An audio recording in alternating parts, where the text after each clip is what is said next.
Maraming mga pinapangambahang bagyo ang tao sa buhay. At hindi lang yan yung bagyo na may dalang ulan o hangin. Ang isa sa mga pinakamalulupit ng bagyo ng buhay is a financial crisis.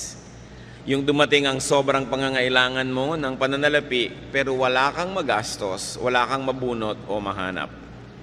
To keep on living, we keep on spending. Therefore, to keep on living, we have to keep making money. Dapat ang tao lagi naghahanap buhay, kumikita, gumagawa ng paraan habang siya ay kumakain, gumagastos, at gumagamit ng maraming mga pangangailangan. Salamat o Diyos dahil kayo pinagmumulan ng pagpapala, kayo ang nagpapatibay sa amin, naghahanda upang humarap sa iba't ibang uri ng bagyo ng buhay. Nawa patuloy mo kaming turuan sa hiwaga ng kapangyarihan ng mga bagay na ibinibigay mo sa amin tulad ng karunungan, kaalaman, galing, husay para kami makapaghanap buhay. Ituro mo sa amin, Panginoon, ang isang karunungan ukol sa pananalapi na nakaugat sa iyong salita. Maunawa namin ang kalooban mo dito, maipamuhay namin, makinabang kami at kayo ay malugod. Patawarin niyo po kami sa aming mga kasalanan, linisin kami sa aming mga karumihan, O Diyos. At ngayon, humihingi kami ng pagpapala nyo, kaliwanagan, karunungan, pagtutuwid, pagpapalakas sa amin. May you empower us with your words. Father, we commit this time to you, asking you to be the speaker. Walk in our midst, heal us, empower us, teach us, and protect us from lies and falsehood. In the name of Jesus, your Son, our teacher and healer, we pray. Amen. Keep making money. Dapat ba yung pinag-uusapan ng mga mananampalataya? Dapat. Sabi po ng pinakamarunong na lalaki sa balat ng lupa, si Solomon, sa Ecclesiastes 10:19, money is the answer for everything. Maaaring isang pagmamalabis or exaggeration, but of course, very, very true. Napakaraming mga pangangailangan, suliranin na natutugunan, nasasagot, nalulutas ng pananalapi. It is not money, but ungodly love for money that is condemned in Scripture.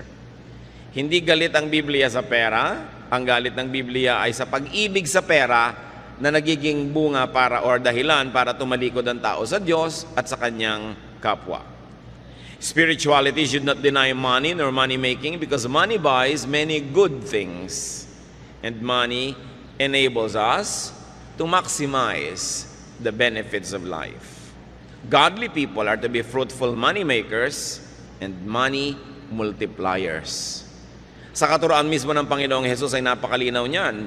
Nung meron siyang pinagkatiwalaan ng mga puhunan, binigyan niya ng iba-ibang dami ng puhunan at yung nakapagpatubo at nakapagparami sa puhunan ay kanyang kinalugdan at yung mga walang nagawa at hindi nakapagparami sa ibinigay, binawian pa niya.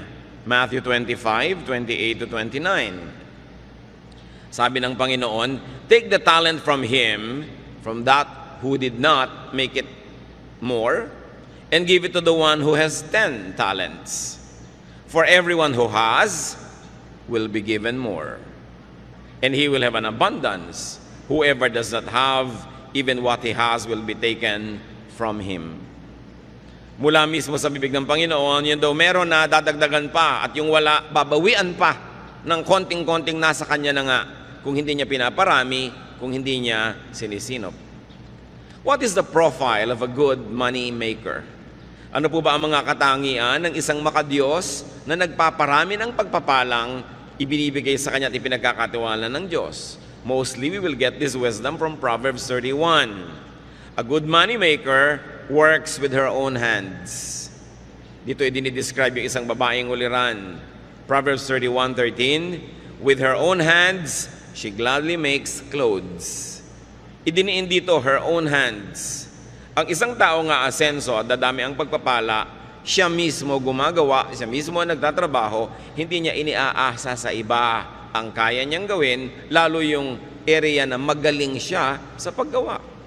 Verse 22, she does her own sewing and everything she wears is beautiful. So, a good money maker produces what she needs. Kung anong kailangan niya, ginagawa niya. Her produce and outfit is beautiful. Hindi lang basta ginagawa, maganda ang trabaho. Why? Beauty attracts money. Beauty attracts customers. Beauty attracts supporters and lenders and investors. Dapat maganda ang trabaho ng tao. Tinatanggal ng Kristiyano sa kanyang bokabularyo yung pwede na yan. Dapat husayan yan. Yan ang ating mga pangangatwiran. Of course, merong mga tao na minamasama nila, no? Yung maganda o yung maluho, kahit pa nga ito ay pinagmulan nito ay pagsisikap. Pero nakikita natin na ikinalulugod ng Panginoon ang pagiging mabunga. This woman, who is the ideal person to make money, produces surplus goods to sell. Hindi lang siya lumilikha ng para sa kanyang kapangangailangan, sobra pa doon ang ginagawa niya para meron siyang pangalakal, maibenta. Proverbs 31:24, she makes clothes to sell to the shop owners. Gumagawa siya ng sariling damit, gumagawa siya ng sobra para maitinda. She makes and produces beyond what she needs. Nakikita po natin yung prinsipyo ng maluwag na buhay. Ikaw ay nagtatrabaho, lumilikha ka ng kailangan mo, at lampas pa sa kailangan mo para meron ka pang maitinda. She invests, she plants. Yung ideal and godly money maker. Proverbs 31:16, she knows how to buy land and how to plant a vineyard. Marunong siyang mag-isip, marunong siyang mamuhunan, bumili ng lupa para tamnan. Hindi lang bumibili ng lupa para sa luho o para sa pagpapasarap lang o bakasyonan lang, para tamnan. In other words, pati ang pagbili niya ng lupa, pamumuhunan pa rin. Kasi pagkakakitaan pa rin niya yung lupa na yon. Hindi puro consumption ng iniisip, production ang laman ng isip ng isang taong luluwag, aasenso sa buhay. Proverbs 31:18, she knows when to buy or sell. Magaling siya sa timing. Itong lady of Proverbs 31, dapat yata nasa stock market, ano? She knows when to buy and when to sell. Pinapakiramdaman niya ang panahon, binabasa niya ang takbo ng mga pangyayari sa kanyang paligid. Alam niya kung anong dapat binibili sa ganitong oras at kung kailan naman ito ibebenta para siya ay may kita. A good money maker trades, nangangalakal, nagnenegosyo, and therefore brings home the goods. Proverbs 31:14, she is like a sailing ship that brings food from across the sea. Kamangha-mangha na ang ginawang example dito sa Proverbs 31 ng napakahusay na negosyante ay in the person of a woman. Samantalang male-dominated yung society noon, nakikita nyo rin ang attitude ng maraming Bible writers and prophets about women. That women, just like the men, are to be productive and must be allowed to be productive. So, pagka inuuwi niya ang mga kung ano-anong mga bagay-bagay na para siyang isang barkong na tumawid dagat at nangalakal, syempre ang uwi niya the best. Iba-ibang variety, the best of every land, the best of every culture, na-enjoy niya kasi marunong siyang maghanap buhay. She works hard. Ito ang luluwag sa buhay, marunong magsikap. Proverbs 31:17, and she always works hard. And verse 18, she stays busy until late at night. Verse 27, she is never lazy. Nakita niyo po ang pinagkakaubusan ng panahon ng babaeng ito, pagsisika, pagtatrabaho, kahit gabi na. Nangangalakal siya sa araw, lumalabas ng bahay, nagtitinda, nangungulekta ng kanyang mga tubo. At sa gabi, pagdating niya sa bahay, may ginagawa pa siya. Nananahi, nagsusulse, gumagawa ng mga maititinda, hindi siya tamad. Marami mga tao nagtataka at nagrereklamong mahirap sila, ubod naman ng tamad. Batugan with a capital B. Pagkatapos nagtataka kung bakit siya mahirap. Kung bakit pag may sakit siya, wala siyang pambili ng gamot. Kung bakit pag gusto niya magpakamatay, nilason ay hindi niya mabili. Wala naman siyang ginagawa sa buhay niya. Nagtataka pa siya. So nakikita po natin ng ideal person na ito ay merong sobra na production. Hindi yung sa kanya lang, kulang pa. Ang tao habang nabubuhay, liban na lang sobrang tanda na, o sobrang bata pa, o sobrang mahina dahil sa kasakitan, ang tao dapat naghahanap buhay, kinikita ang kinakain niya. Hindi yung wala ka namang kinikita, nag-electric fan ka pa matulog. Hayaan mo nang pawisan ka. Di ba?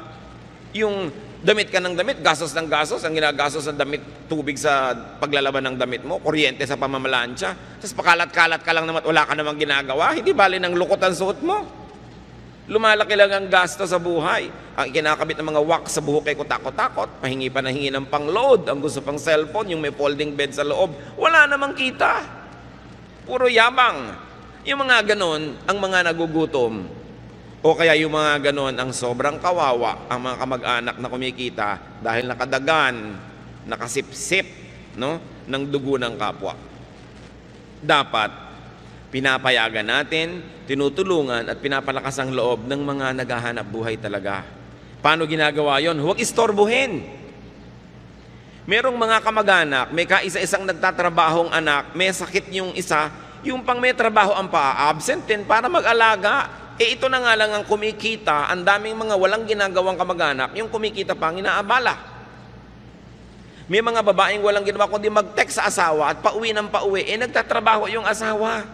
Nananabik lang pala na may mga kasama. No? Libangin mo sa sarili mo, makipag-usap ka sa anino mo, makipag-chess ka sa anino mo, huwag mong istorbohin yung nagtatrabaho. Diba? Huwag lagi na lamang na pagka mayroong kinikita, pitasan ng pitasan at hingan ng hingan. Yan ang dahilan. Kaya marami po sa ating mga kababayan na wala ng gana na magnegosyo, mag-agrikultura, magmumuhunan, maghanap buhay sa dami ng nangingikil, sa dami ng humihingi, tinatamad na tuloy yung iba magtrabaho. Subukan nyo sa mga malalayong kanayunan, magtayo kayo ng negosyo, ang daming sumisingil ng buwis nyo at hindi lang yung gobyerno. Maraming gusto humingi. Subukan mo magbiyahe ng mga gulay, ang daming humaharang sa 100. Pag carnapper ka, walang humaharang. No? So napakaraming pabigat at pahirap sa mga gustong maghanap buhay. And many of our countrymen get demotivated na maging productive sila sa buhay. Parang sa mga kamag-anak din, nakakatakot umasenso dahil sa dami ng kakapit sa'yo, lulubog na kayong lahat. Napakahirap magpakita ng konting kaluwagan kasi marami agad mangungutang. Ang trabaho tuloy ng iba, kahit meron, daing ng daing. Kunwari, maparaming problema sa takot. Nahingan sila ng mga walang hanap buhay. Balikan natin itong babae na ito, na kinakatawan din ng sino man, lalaki man yon, na marunong maghanap buhay. She is positive. Sabi ng Proverbs 31:25, she is strong and graceful, as well as cheerful about the future. Yung cheerful about the future is translated by other versions as she can laugh at the days to come. Magaan siyang kasama, ng palangiti, maganda ang bukas ng mukha, at maganda ang pananaw tungkol sa kinabukasan kasi may naipon. Strength, grace, and cheerfulness are her hallmark. Why? Because she has enough. And not only that, those attributes are also attractive in business. Siyempre, ang gusto mong kadil sa negosyo ay yung masarap, magaan. Hindi yung lagi na lamang parang dinadaganan ng mundo ang problema niya. Ayaw mong nasa paligid ng ganitong tao. Hindi ko alam kung ba't may mga tao ang hilig-hilig dumaing. Samantalang ayaw mo naman siyempre sa taong paladaing, iniiwasan tuloy sila ng mga tao, lalo silang nawawalan. Definitely, this wonderful woman was not a complainer. Hindi siya reklamadora. Proverbs 31:26, her words are sensible and her advice is thoughtful. If you're going to attract income, if you're going to attract business, if you're going to attract good things into your life, you must have good sense, intelligence, and sound advice comes from you.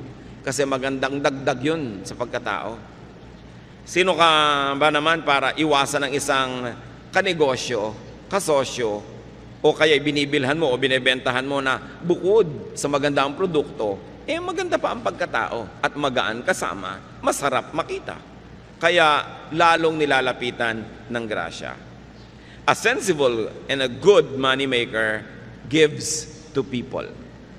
Hindi niya sinosolo ang pagpapala, she gives to people. Tulad ng nakita natin sa Proverbs 31:20. She helps the poor and the needy. Palabigay. Nag-aalala at nag-iisip sa mga kapuspalad. She gives to the needy and the poor. Sabi ng Proverbs 19:17, he who is kind to the poor lends to the Lord, and He will reward him for what he has done. Ang matulungin, maawain sa mga dukha, sa mga maralita at mga nagigipit, ay para daw nagpapautang sa Diyos.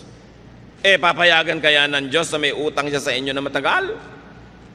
Siyempre, babayaran kayo agad ng Diyos at sobra pa, alangan namang siya pang may utang na loob sa inyo. So, pag nagbibigay ka sa mga kapuspalad, daig mo pa ang nagpapautang sa Diyos. Ibabalik niya agad. At kung hindi mo man maramdamang ibinalik, isipin mo na lang, saan mo namang kinuha yung luwag mo doon sa mahirap? Hindi ba sa Diyos din ang galing? Nauna na, baka na-advance. Yung mga iba nagsasabi, ba't gumagawa ako ng mabuti, wala pang ibinabalik ang Diyos? Baka naman na-advance na sa'yo. Naghahantay ka pa ng iba, nauna na palang ibigay sa'yo. Along with hard work, this is the best insurance against poverty. To be a good giver. Kasi ipinapangako naman sa Biblia, lahat ng tanim may ani. Kung hindi man sa exact person na tinulungan mo yung ani, may ani yun sa iba. O kaya kahit wala ka pang anihin, saan mo naman kinuha yung tinanim mo? Again, na-advance na yon. A godly moneymaker is a good giver. You make a lot of money not only for yourself, but so that you will have much to give away. Very, very godly purpose. Also, she gives to or pays the deserving. Lagi tayong nag-iisip to give to the needy. Nakakalimutan natin to give to the deserving, or at least to pay the deserving. And this woman pays her production partners. Hindi lang sa needy. Marunong siyang magbayad sa trabahador. Marunong siyang magbigay ng parte sa kanyang mga investors. Hindi niya sinosolo ang kita. May mga tao na bibigyan ng Diyos ng pagkakataon na kumita, pero sinosolo. Kanila lang nababawian tuloy. Meron naman hindi marunong tumanaw ng utang na loob, hindi malang magsukli doon sa mga tumulong sa kanila, nagbukas sa mga pinto, nagbigay ng pagkakataon o namuhunan, tumatalikod, nababawian. Ang pinakauna natin dapat na inaasikasong bigyan, yung mga kasama natin sa hanap buhay. Kung kayo ay namumuhunan, edi yung mga trabahador nyo, mga tauhan. Deuteronomy 24:15, tungkol sa pagbabayad ng trabaho, pay him his wages each day before sunset, because he is poor, and he is counting on it. Otherwise, he may cry to the Lord against you, and you will be guilty of sin. Pag pinagtrabahuhan na, bayaran na. Lalo at arawan yung manggagawa o lingguhan, huwag nang pinapatagal pa. Nakita nyo ang kawawang si Sisa sa Noli Me Tangere? Nagpuyat para manahe, nung kanyang i-deliver, hindi nagbayad ang donya, saka na lang daw, dahil ayaw niyang bumangon mula sa silyon. Samantalang napagtrabahuhan na ng tao. Galit ang Diyos sa mga namumuhunan na hindi nagbabayad agad sa kanyang mga trabahador. James 5:4, look, the wages you failed to pay the workmen who mowed your fields are crying out against you. The cries of the harvesters have reached the ears of the Lord Almighty. Ganoon, ang mga daing ng mga kapuspalad na nagtrabaho na hindi pa binabayaran, nakararating sa langit at sila ibinabawi ng Diyos. Ang mahusay maghanap buhay, mahusay magbayad ng kanyang mga trabahador. Mahusay din siyang magbigay ng parte sa kanyang mga investors. Mahusay siyang magbigay ng produkto sa kanyang mga customer. Lahat nakikinabang pag sa kanya nakikipangalakal. Kaya binabalik-balikan siya, kinakawilihan, lalong yumayaman. Hindi yung mga one-shot deal lang na nang dedenggoy ng kapwa, iniisahan nila yung kapwa, tuwang-tuwa sila, pero wala nang babalik. At siyempre kakalat yung balita, at kung hindi man, wala bang Diyos na nakatunghay sa lahat ng ating transaksyon? Ang mahusay maghanap buhay, lalo't namumuhunan, lets her workers rest. Pinagpapahingan niya ang kanyang mga manggagawa. Hindi lang ito para mga makina. Exodus 20 verse 10, on the seventh day you shall not do any work, nor your manservant or your maidservant. Ito lang ang commandment na talaga namang napaka-thoughtful sa mga manggagawa. Pinagbabawalan yung mga among magtrabaho pagka araw ng pangiling. Bakit? Siguradong pag nagtrabaho sila, madadamay ang mga tauhan nila lahat. Alam nga naman nagpapahinga yung tauhan. Tapos yung boss nagtatrabaho. So pinagbawalan ng mga boss magtrabaho at idiniin at nilinaw. Pati ang inyong mga katulong, mga kasamahan, manggagawa, huwag nyo silang pagagawin. Ibig sabihin, bibigyan sila ng 1 day of rest in 7 days of work. So 6 days of work must be broken by a 7th day of rest. It's a command with the working class in mind. Napakabait ng Diyos. Marami pong mga nilikhang mga Diyos at Diyos-Diyosa ng iba't ibang mga kabihasnan, makamayaman lang.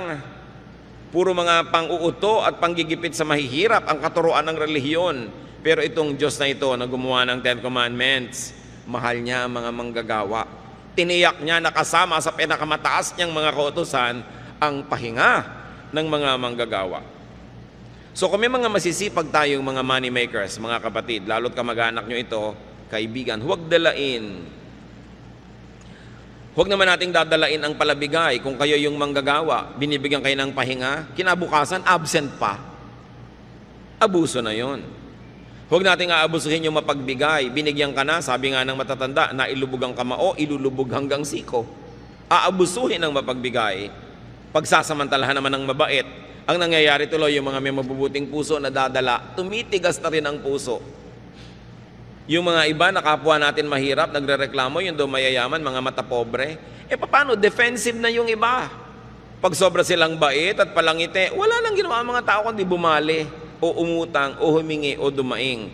Kaya tuloy kahit mabait, nagtitigas-tigasan ng loob sa takot na mapagsamantalahan ng kapwa. Kung tayo lang sana ay hindi mapangabuso, we will encourage each other to be more open, to be kinder, to be nicer. But people are sometimes obligated to be defensive. Gustong magpahiram sa'yo, pero ilang beses mo nang sinuba. So paano magpapahiram pang muli? Hinihigpitan tuloy ang kanyang dati ay kaluwagan. A good money maker gives to God. Nagbibigay siya sa kapwa-tao, lalo sa mga kasama sa trabaho, at marunong siya magbigay sa Diyos. Malakay 3:10-12, I am the Lord, all-powerful, and I challenge you to put me to the test. Bring the entire 10% into the storehouse, so there will be food in my house. Then I will open the windows of heaven and flood you with blessing after blessing. I will also stop locusts from destroying your crops and keeping your vineyards from producing. Everyone of every nation will talk about how I have blessed you. Yan ang pangako ng Panginoon. Sabi niya, ako na makapangyarihan sa lahat. Subukan ninyo ako. Buong-buo ninyong dalhin at ipagkaloob ang inyong ikapu.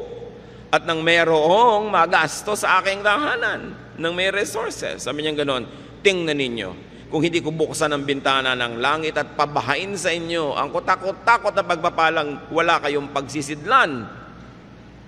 Sabi sa mga nagtatanim at nag-aagrikultura, hindi ko papayagang sirain ang mga kulisap ang inyong mga tanim. Pabubungahin ko ang inyong mga itinanim at hindi ko hayaang malaglag ang mga bunga nito nang wala pa sa panahon. Pag-uusapan kayo ng lahat, pagtatakahan kung bakit blessed na blessed kayo. Pero ito lang ang sikreto, sabi ni Yahweh, give the entire 10% into the storehouse. Siyempre, may mga nagtuturo namang, Old Testament na yan, hindi na yan uso. Pero ang dami-dami mga batas at kautosan sa Old Testament na pinaiiral din nila. So pinipili. Kung ayaw lang talaga, ayaw. No? Pero pag gustong sumunod, gusto. At yan ang isang sikretong bunyag naman. Sabi sa Luke 6:38, give and it will be given to you. A good measure, pressed down, shaken together, and running over will be poured into your lap. For with the measure you use, it will be measured to you.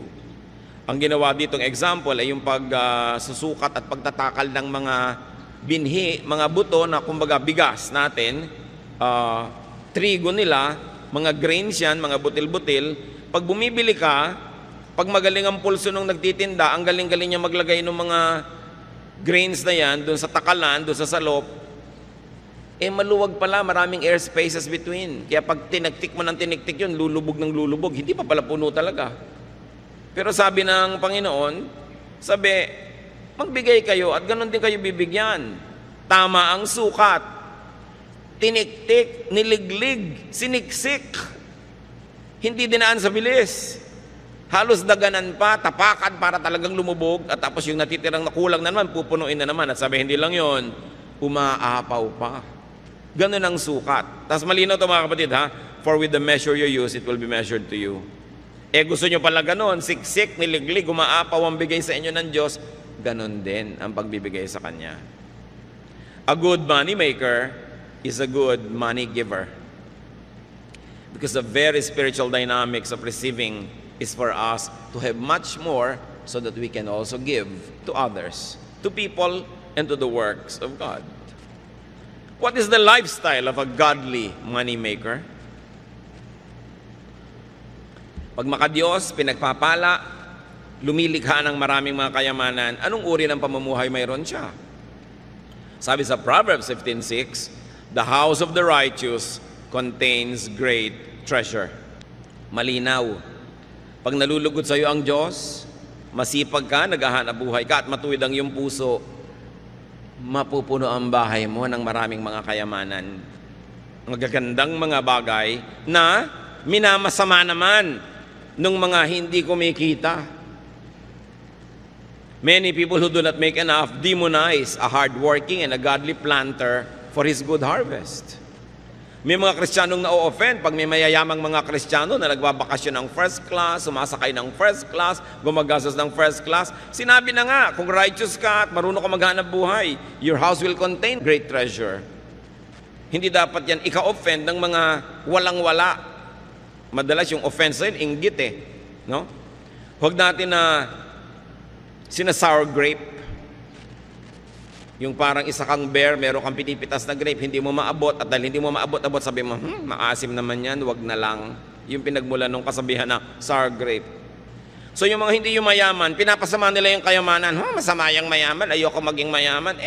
Tapos saan kaya makautang dito? Ang dami ko nakikitang Kristiyanong ganyan ang aarte, parang ayaw yumaman, ayaw ng pera. Wala namang ginawa kundi magdilihensya. No? Yung huwag tayo mag-inarte. Gusto natin ng kayamanan. Ngayon, kung ayaw nyo maging masama, edi ipamigay nyo. O kaya huwag nyong kitain sa masama. Pero mabuting maraming kinikita, ayaw mo manggastahin, may ipamimigay ka. Nakakasama ng loob yung may lumalapit sa'yo, nangangailangan, wala ka malang mayabot. So make a lot of money. What is the lifestyle of a godly money maker? She is comfortable, secure, and cheerful. Proverbs 31:21, her family has warm clothing, and she doesn't worry when it snows. Pag dumadating yung taglamig, lalo dun sa Israel na may yelo, may snow sa ibang bahagi, siyempre walang inimpok ninenervyos. Wala kang pagkain sa bahay, tas may bagyo. Sasabi, babagyo, 3 araw, 5 araw, wala kang bigas, nakakanervyos talaga yun. Diba? Pero sabi, itong kinalulugdan, masipag, matyaga, mahusay ang mga style, wala siyang pinapangamba ano man yung weather. Ngayon, bago tayo malito mga kapatid, may mga makadiyos, masipag, wala pa rin pera. No? Dapat nating isipin kung bakit. Bakit? Kung makadiyos ako, masipag ako, bakit wala pa rin ako? Kasi kadalasan yung pinagsisipagan natin, kahit 1,000 taong ka magtrabaho doon, hindi ka naman talaga aasenso dahil sobrang liit ng kita doon. So you don't only work hard, you have to work smart. Titingnan mo, ito bang nakalagyan ko na ito na trabaho or profesyon, maahahango ako sa buhay kung masipag ako? Kung wala kayong nakikitang pag-asa, dead end yun, dapat lumipat kayo na ibang magagawa sa buhay, be more creative, create more, kasi maraming Pilipino masipag talaga. Pero yung pinagsisipagan nila parang dead end. Parang wala namang makikita kang asenso dun sa lugar na yun, maliban na lang maging creative sila and reinvent the profession or reinvent their style to make more money. Proverbs 31:25, this godly businesswoman, she is cheerful about the future. Yun yung pinag-usapan natin, she can laugh at the days to come. Sino ba ang pwedeng tumingin sa kinabukasan na may kasamang ngiti? E di yung may ipon. Lalo naman yung may ipon na patuloy pa rin kumikita. At ito ang challenge sa ating OFW phenomenon. Maraming kumikita, mababasa nyo sa dyaryo, buwan-buwan, bilyon na dolyar ang pumapasok sa Pilipinas. Pero marami naman sa ating mga OFW, matanggal sa trabaho o umuwi, after 6 months, gutom na naman. Paano marami doon sa pamilya, walang inatupag kundi gumasta. To consume and consume and consume. Remember this Proverbs 31 lady? She buys a piece of land to use it in agriculture. Para may kitain. Hindi yung bibili ka agad ng kotse. Pag may kotse ka, puro gasolina yan. Anong kita mo dyan? Puro gastos. Pag bumili ka agad ng bahay, edi gastos din yon. Lalo't inutang mo pa.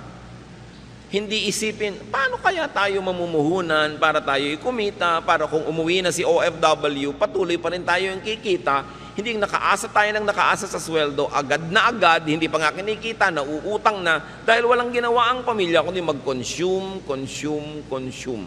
We must produce. Lagi ko na lang sinasabi yung proverbial kawali and kalan. Bumili ka lang ng isang kawali at isang kalan na debomba, bumili ka ng isang piling na saba, lagyan mo ng konting asukal, iprito mo, banana Q. Yung kanina ay 50 pesos mo, magiging 75 o 100 pesos. Eh hindi ang iniisip ni Mrs. yung bumili ng kawaling 500,000 ng isang set. Yung pwede mo nang tirhan sa mahal. No?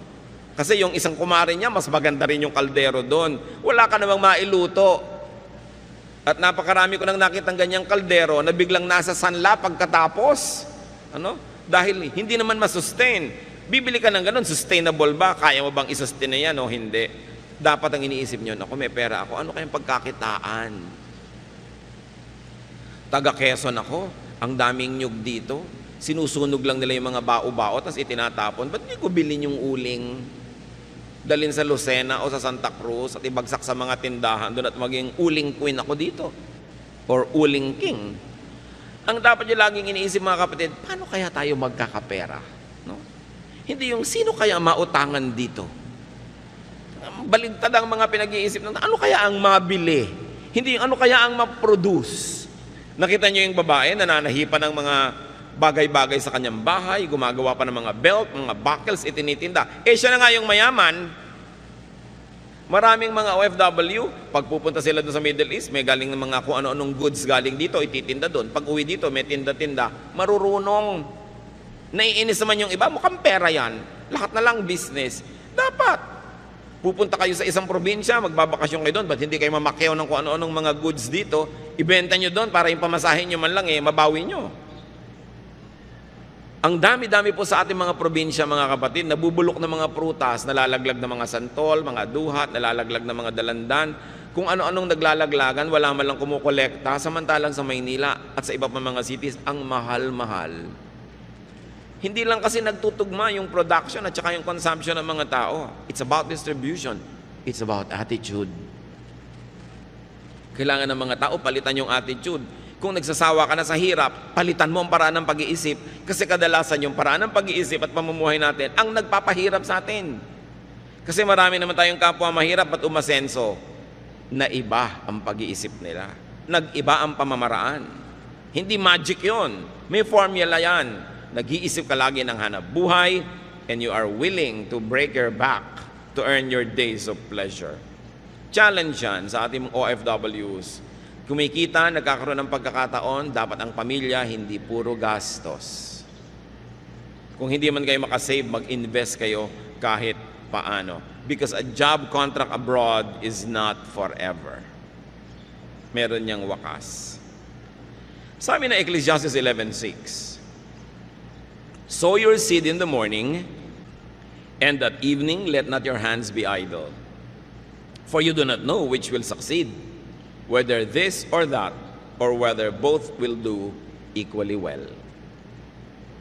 Sabi niya, magtanim ka sa umaga, at sa pagdating ng gabi, pag uwi mo, Humanap ka pa ng magagawang pagkakakitaan. Bakit? Hindi naman common na kapag tanim ka, tutubo yun at bubunga. Kung abutan ng bagyo, ng salot, ng peste, o nakaani ka ng marami, pero ang dami ding umani ng marami, bagsak tuloy ang presyo. Sabi, hindi ko mo nagtanim ka na, aasahan mo na yon. Gumawa ka pa ng iba. So nakita nyo ang pinag-uusapan dito, agriculture and commerce. Agriculture and trading or production. Ang dami nating kababayan, ang sisipag, mga magsasaka talaga, pero ba't hindi naaahon sa hirap? Kasi yun lang sakang inaasahan. Pagkatanim, lasigan na ng lasigan hanggang anihan. Chismisan ng chismisan hanggang anihan. Kung may dumating na bagyo, nasalanta ang goods mo, edi nakatunganga ka. Yun po mga ifugaw. Pagkatanim nila sa mga rice terraces, ang mga lalaki, umaalis sa kanilang bayan, namamasukan kung saan-saan, sa mga mina, sa mga pagawaan, sa mga patrabahuhan. Yung mga babae naman, nagwiwib ng mga basket, ng mga tela, para hindi sila nakatunganga lang naghihintay ng harvest. May iba silang ginagawa. Kailangan lagi kang may ginagawa, kasi pag wala ka namang ginagawa, mapalagay ka lang sa chismis, o bingguhan, o kung ano-ano. Kailangan ng tao may ginagawa. Work day and night. Now, don't be too literal. Work whenever there is an opportunity to make money. And then diversify. But not too much. Marami nag-diversify. Yun ay kinabagsak ng negosyo. Sobrang diversified. Di na nabantayan. But there is one rule. Don't put all of your eggs in one basket. Ang dami-dami yung itlog. Nasa isang basket lang. Kung natapakan ng elepante, hindi durog lahat. Dapat iwahiwalay. So hindi lang kayo umaasa sa isang trabahador na manggagawa, tapos lahat kayo nakatunganga. That's putting all of your eggs in one basket. Hindi lang nyo ilalagay sa isang bangko yung pera nyo kung marami. Malay nyo yung bangko bigla nagsara o nag-bank run, paano kayo? Dapat nakakalat ng konti, kaya lang huwag sobrang kalat. Now, when we say money, brothers and sisters, it's not always just pera. Money could be any currency. Anything that you could exchange for money, goods, or services. Money could be anything that you could give to people in exchange for what they give you or to purchase what you need from them. In other words, pera dito pinag-uusapan yung salapi o kaya service. Kung minsan wala kang perang pambili ng gusto mo, pero may dalawa kang kamay, may paa ka, may katawan ka, pwede mong kitain yung gusto mo sa pamamagitan ng paglilingkod. Gusto mong kumain tapos mamalimos ka, bakit hindi ka tumanggap ng labada? Bakit di ka kumatok sa bahay-bahay? Meron po ba kayong papalabhan? Meron po ba kayong kotseng pahuhugasan? Meron ba kayong ipalilinis na garahe? Diba? Meron ba kayong mga tulya at talabang gusto yung tanggalan ko ng putik? Maglingkod kayo, huwag kayong manghingi. Ang nanghihingi lang yung sobrang matanda, sobrang bata o may sakit. Pag nagtatrabaho ka, you earn your keep. So work. Marami pa po mga kapatid, yung nagbibigay ng magandang payo o guidance, trabaho yun. Kayo naman nagpa-counsel, huwag kayong magmaang-maangan, magregalo naman kayo sa counselor. No? Pag bumupunta nga kayo sa psychiatrist, ang mahal-mahal ng bayad nyo. Pagka mga pastor yung nagka-counsel, TY. No? Samantalang binuntunan mo na kung takot-takot na problema, hiningahan, nagpadalangin ka pa, nag-fasting pa para sa iyo yung tao. Samantalang ni isa man lang chiko, wala kang dala. Kayo nga nagpapa-counsel, huwag kayong dumadating ng wala ni bit-bit ni ano. Di ba dahil kuminsan yung counselor nyo, sumasama na rin ang loob dahil iniisip niya, hindi man lang ako naaalala, hindi man lang ako naiisip, parang baliwala ang ginagawa ko. Kailangan thoughtful kayo. Yung mga tao nagbibigay sa inyo ng inspiration, encouragement, even entertainment or companionship, dapat may sukli. So kung halimbawa, wala talaga kayong kapera-pera, meron naman kayong may kayang kamag-anak, sabihin nyo, o ano, gusto mo ba samahan kita sa mga biyahe mo para hindi ka nag-iisa, hindi ka naiinip, may taga-abot sa iyo ng kortal pag masakit ang ulo mo. So, merong kapalit, hindi ka lang hingi ng hingi. Maraming tao po gumagawa sa atin ng mabuti, lagi tayong ipinapanalangin. Currency yun, dapat suklian nyo rin sila. Papray ka ng papray, tas wala ka malang binibigay ni ano. Diba? Pag-pray nyo ko, lahat na lang ng problema mo, itatambak mo, ite-text mo, i-email mo. Tapos wala ka man lang maibigay ni Guyabano. Kailangan marunong ka kasi laging exchange ang buhay. Marami po sa atin nagdarahop kasi hindi tayo marunong magbayad. Kuha lang tayo ng kuha. Ayaw ng Diyos doon eh. Gusto niya laging marunong tayo magpalit. Kaya kuminsan sa atin nagtataka tayo, ano kaya ang dahilan ba't ang hirap ko? Baka kasi lahat din ng taong nadadapuan mo, pinaghihirap mo. Kaya bumabalik sa iyo yan. Hindi ka blessing sa mga tao. Kahit wala kang kapera-pera, may magagawa ka para sa isang tao. Nung pupunta po ako sa bahay nyo, sa shining ko lahat ng sapatos nyo dahil puro yata mga gasgas na yung mga sapatos nyo. O di may blessing kang nagawa sa tao. Hindi yung hihingi ka lang. Kahit kamag-anak mo, kahit kuya mo, kahit bayaw mo, nanay mo, tatay mo, meron ka dapat ipalit. Lagi. Hindi mo siya binibili. Gusto ng Diyos, nagpapalit tayo. Nagsusukli. Para kinakatuwaan ka at pag natuwa sa'yo, bukas, maaalala ka na naman niya. Hindi pag nakikita ka na allergic yung tao, pinapantal. No? Dahil daig mo pa talaga ang allergy. Pag dumadapo ka sa tao, nahihirapan siya. You know, you can never run out of money or currency or barter goods. Magaling ka magluto. Bakit hindi ka mag-offer? Ipagluluto mo yung isang ginang na laging busy. O lulutuin mo sa bahay mo, de-deliver mo na lang sa bahay niya. Tapos, ang bayad sa'yo, o 1/4 ng niluto mo, di libre na yung pagkain yung pamilya. Hindi lagi kang nakatunganga. Ang daming nakatunganga sa bayan na ito. Kaya nagtataka pa na bakit mahirap yung bayan. Ang dami talaga nakatunganga. Hindi ka mawawalan, kapatid, ng pambayad o panukli o pambigay kung willing ka lang. Lagi tayong merong pwedeng ipalit. And remember, you could never be fruitless or useless, unemployed or idle if only you would decide to always make money. And that money is pera or services. Anything na pwede nating ipambayad para makuha natin yung gusto natin, it's considered money.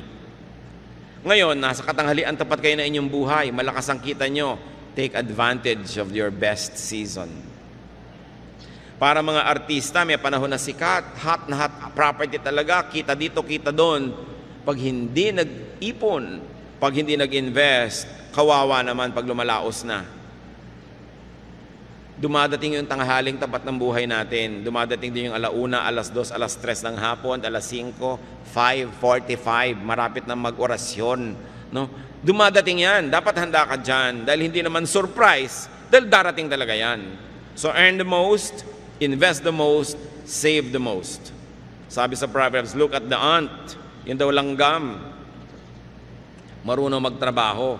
Pag panahon ng tag-ani at tag-araw, kolekta ng lahat ng maiuwi. Kasi darating ang tag-ulan na hindi na niya magagawa yon. So always ask yourself, ano ba ang mapagkakakitaan dito? Dapat gawin natin yun na pananaw. Maglaro kayo ng sungka. Sa mga naglalaro pa ng sungka, hindi ba lagi dapat may sube? O ayan, magsusubi ka, tsuk, naglagay ka sa bahay mo. Hindi yung pwedeng ikot ka lang ng ikot, wala ka inilalagay dun sa bahay. O, sube, ganun. Para meron kang naitatabi.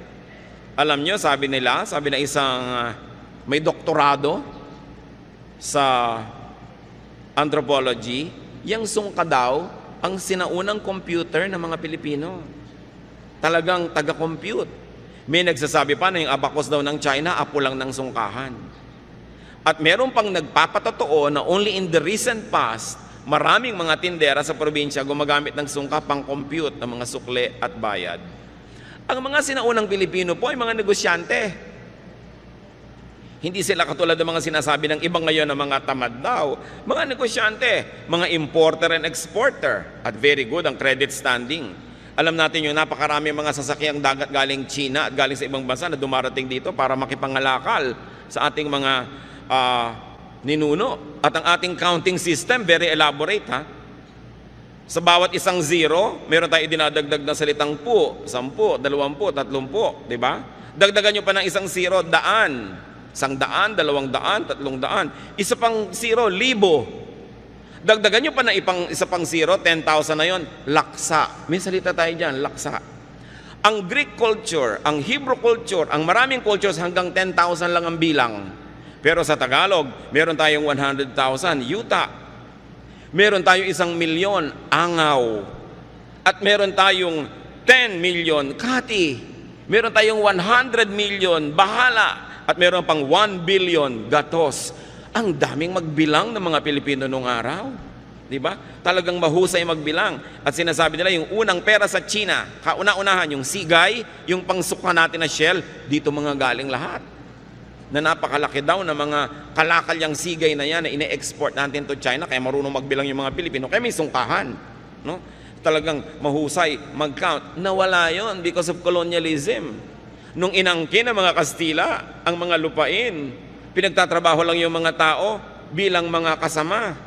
Nagtatrabaho ka, hirap na hirap ka, sa iyo yung trabaho, doon sa may lupa na kumamkam yung ani. Kaya daang-daang taon na wala nang gana ang tao magtrabaho. Kasi kahit anong sipag ang gawin mo, mahirap pa na ang ending mo. So ba't ka na lang daw magpapakahirap? Pero dapat na natin baguhin yung pananaw na yon. Nakasama sa ating kabihasnan yung pagbibigay ng kalakal sa iba't ibang tao. Ikaw na lang yung taga-bili, taga-utang at taga-hulog. Kailangan marunong mga lakal. And as you grow old, continue being precious and useful and functional. Your goal, believer of God, is that you should be a lender, not a borrower. Magandang mga pangarap yan at magandang plano sa buhay. Planuhin yung tagapagpahiram, tagabigay, hindi mangungutang. Ano ang pangako ng Diyos sa bayang sumusunod sa Kanya? Deuteronomy 15:6. For the Lord your God will bless you as He has promised, and you will lend to many nations but will borrow from none. Isa dapat yung katangian ng makadiyos na masipag na pinagpapala. Nagpapahiram pero hindi nang hihiram. Nagbibigay, hindi nang hihingi. Yan ang magandang goal. Hindi yung paggising sa umaga ang hinahanap sinong madidilihensyahan. Mga manginginom na iinom lang ng alak humihingi ng kontribusyon sa dumadaan. Ba't di nyo inumin yung tubig sa kanal? Wala pala kayong pambili ng alak. Di ba? Puro pabigat sa kapwa ang iniisip. Mga kamag-anak na pagka may party, mag-iinuman, tas lahat ng kamag-anak doon hihinga ng pambili. Mga ugali na nagpapahirap at nagpapalala sa mga kanser ng ating lipunan. So huwag yung sino kaya ang mautangan o mahingan. Kung kayo mga bata pa hanggang ngayon, mga magulang na bata pa, magplano kayo na pagdating ng panahon, hindi nyo kailangang umasa sa bait ng inyong anak o manugang. Iplano nyo rin yon. Pero yung mga ating mga tatay at nanay na tumanda na nung araw talagang binibigay mo lahat, inaasa mo sa iyong mga anak, abay yung mga anak na yan, dapat talagang top din ang inaasahan sa inyo. Itaguyod ang mga magulang who gave you everything. Pero yung mga nagsisimula pa lang ngayon ng mga maging magulang at bata pa, hindi kayo nakakatiyak pa, itataguyod kayo ng mga anak. Dapat meron kayong isinusube, kumbaga sa sungka, para rin sa inyong sarili. Kung minsan ang bait-bait ng anak nyo, ang napangasawa, masama ang ugali, o paano yun? Kailangan, hindi mo iniaasa ang iyong pagtanda sa kabaitan ng iyong kapwa, anak mo man yun o manugang. Pero sa mga matanda na ngayon, uso talaga nung unang panahon, lahat binibigay sa anak. Kaya yung mga anak ngayon, matatanda ng magulang nyo, tangkilikin nyo sila ng husto. Ang aking payo ay para doon sa nagsisimula pa lang, na mga bata pa, pwede pa kayong gumawa ng paraan para magsube. Kailangan meron kayo nakatabi sa sarili. Kung pwede kayo may mga insurance policies, meron kayong mga health insurance, para kung nagkakasakit kayo, ang inaatupag nyo lang paano gumaling, hindi yung paano magbabayad. Malakas magpalala ng sakit yung mga bills. Kaya kailangan pinaghahandaan. Sa mga tumatanggap naman ng support, be grateful and thankful and expressive. Don't abuse. Do not choke your helper. Huwag dalain. Sa mga kamag-anak po na inaabutan, binibigyan, tinutulungan, pag dumadating naman yung tumutulong sa inyo, ngumiti naman kayo, maging cheerful naman kayo, hindi binibigyan na nga kayo, daing pa rin at daing, lungkot pa rin at lungkot, siguro para madagdagan ng bigay. Pero ang nangyayari tuloy, nawawala na ng gana yung umuuwi sa inyo dahil wala ng pleasure. Magagastosan na, makakarinig pa ng problema, mga sumbong, mga daing. Kaya kung minsan ayaw na tuloy kayong uwian. Nagtataka yung mga ibang magulang, ang lapit-lapit naman, anak ko, may kotse, ba't kaya hindi madalas dumalaw? Masarap ba kayong dalawin? Siyempre kailangan, kahit anak nyo yun, nasasarapan din naman siyang dumalaw, hindi puro problema, bigat. Kasi kung minsan sa kanyang office, sa kanyang negosyo, sa kanyang trabaho, sa pamilya niya, sa asawa niya, ang dami na rin niyang problema. Pagdating naman sa inyo, problema na naman. Kailangan, pleasure tayong puntahan because there's a basic human nature. Anything pleasurable, we like to repeat. Anything unpleasurable or painful, we avoid repeating. So pag lagi kayong dinadalaw, alam nyo na yon, masarap kayong puntahan. Pag hindi kayo naaalala at pinupuntahan, baka hindi masarap na karanasan. Tuloy nakapangingibabaw na yung iba nilang problema o katamaran o ibang mga gagawin. Pero kung masarap kayong puntahan, ipaglalaban niya na puntahan din eh. Kaya kailangan, meron tayong panukli. At hindi yun pera, mga kapatid. Yung may babait sa inyo, pero maganda rin yung pakitungan nyo sa kanya. Meron kayong sukli, hindi puro take. At least, when we receive good things from people, we should be fun. And we should be pleasant. Pambaya din yun na napapasaya nyo ang kapwa. Now, very importantly, brothers and sisters, if you want to really be able to laugh at the days to come, put a little love away. Magmahal kayo, maging mapagmahal, because love is a great currency, if not the greatest. Yung may naitanim tayong pag-ibig sa ating kapwa, hindi na natin sila kailangan palalahanan, maaalala tayo ng kusa. Yung pagmamahal na itinatanim natin, yun ang napakasarap pag namunga. So, while we are alive, we keep on spending. So if your health or age does not prevent you, you must keep making money. Maraming nalulungkot, marami daw compromises ang mayaman, pero hindi ba ang daming compromises ng nangangailangan? So huwag nating masamain ang pera, huwag nating masamain ang paghahanap buhay, ang pag-iimpok, ang pagpapayaman, basta hindi tayo inilalayo sa Diyos at sa ating kapwa. In fact, nagiging kamay tayo ng Diyos sa palatulong sa kapwa kung sobra-sobra ang mga biyaya sa ating buhay. Ama namin sa langit, turuan niyo po kami na siyasatin na aming mga sarili, suriin namin sarili kung bakit kami ay maluwag o mahirap, kung bakit kami ay yumayaman o nagdarahop, kung bakit madaling dumating sa amin ang mga biyaya o hirap na hirap dumating. Ituro niyo sa amin, Panginoon, kung may mga gawa kami, ugali, pamamaraan na sumisira sa aming kayamanan, sa aming pagkakataong mag-impok. At nawa ang ugali namin patuloy naming baguhin, magpabago kami sa inyo para maging mahusay kaming maghanap buhay, mahusay mag-impok, mahusay magparami ng mga blessings na ipinahihiram niyo sa amin, mahusay magbigay sa kapwa at sa inyo, at mahusay din naman kaming magbigay ng gantimpala sa aming mga sarili, sa aming mga kapaguran. Turo mo sa amin, Panginoon, na yung bagyo ng financial need can be avoided or minimized kung nabubuhay kami ayon sa iyong kalooban. Magbulay-bulay tayo mga kapatid, sumandali. Pasalamatan ng Panginoon sa bawat isang tumutulong sa atin financially o nakatulong, baka naman nakatulong na, nilimot, magbayad-bayad tayo at magsukli-sukli ng utang na loob. At huwag din nating kalimutan na magtanim naman sa iba, magtanim ng pag-ibig at tulong, because hindi natin alam kung kailan tayo naman ang mangangailangan ng habag ng ating kapwa. Ama, sa amin pong sandaling pananahimik, kapiling kayo, ituro nyo sa amin ang mga praktikal na bagay para lalo kaming gumaan sa buhay, lumuwag at makapagbigay pa kami sa aming kapwa at sa iyong gawain. Father, speak to us powerfully as we spend some time with you in silence.